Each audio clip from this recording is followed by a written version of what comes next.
There's an age-old legend well known amongst magicians about a confrontation that took place many years ago between a gambler and the devil. And the story goes something like this. The gambler during his career had been relatively successful in making quite a lot of money. Unfortunately for him, he'd made it from a lot of the devil's friends, and the devil was none too pleased. And as such, he'd decided he was going to take the gambler down to hell rather earlier than was expected. Now the gambler was none too pleased about this and said, "Is there any way that I could take a shuffle pack of cards that had been well and truly cut and show you a trick that was so miraculous that you would forgo taking me down to hell quite so early?" And the devil said, "Well, show me the trick." So the gambler said, "Well, if I took the cards and cut them not once, not twice, but 3 times, I'd riffle the back of the cards and take the top card and put it onto the table.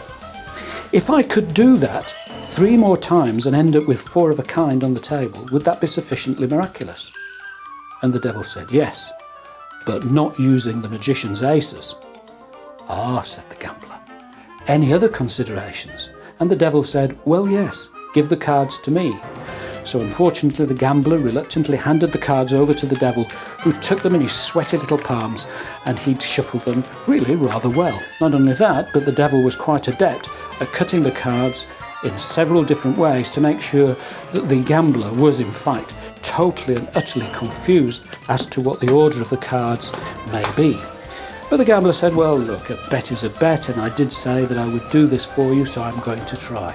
So the gambler took the cards and cut them, not once, not twice, but 3 times.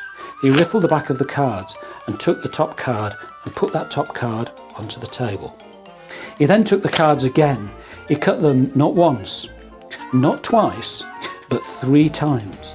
He riffled the back of the cards, took the top card and put it onto the table.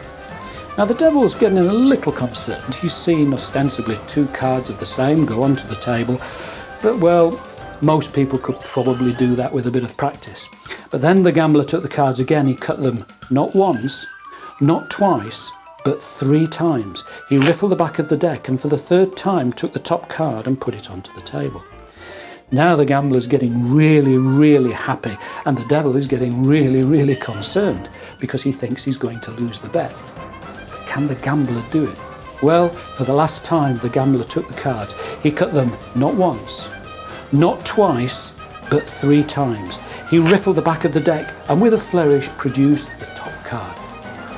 The gambler looked in amazement. He couldn't believe his bad luck.